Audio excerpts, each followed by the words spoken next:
marami na kaming naririnig.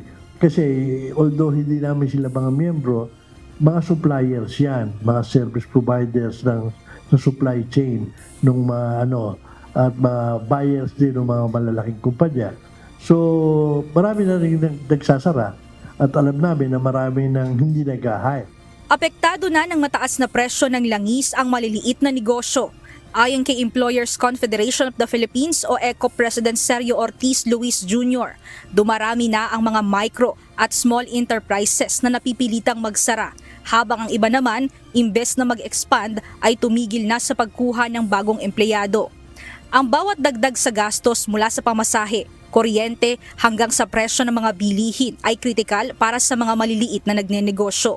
Kung sa mga malalaking kumpanya, walang question nila ang taas sahod na hiling ng mga manggagawa. Subalit 90% ng negosyo sa bansa ay micro-enterprises na survival din ang hanap ngayong krisis.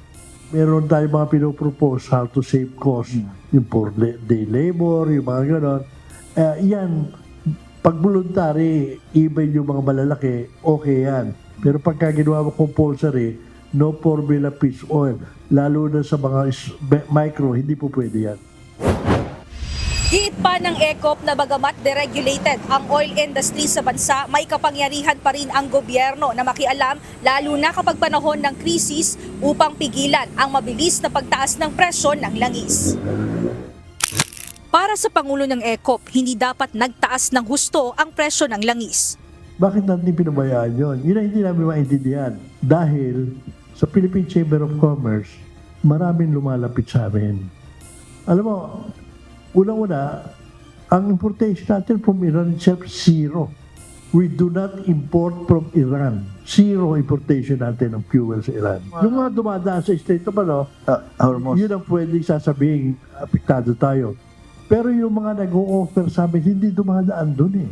Isa rin sa problema ang tinatawag na replacement cost na ginagawa ng mga oil companies na basehan sa presyo ng petrolyo. Ibig sabihin, ang basehan ng presyo ay hindi lamang stock na nabili noon, kundi ang mas mahal na presyo sa kasalukuyang merkado.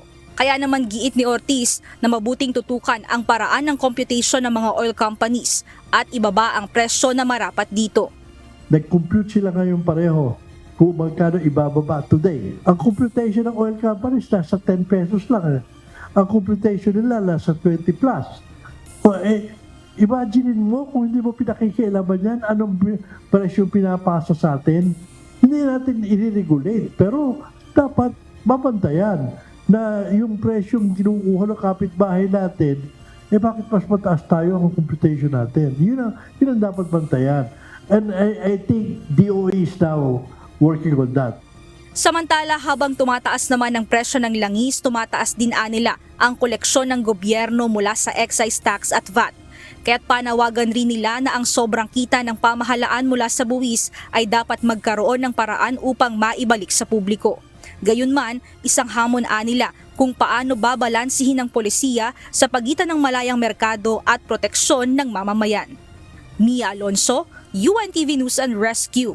Diyos ang aming sandigan, serbisyo publiko ang aming pinahahalagahan.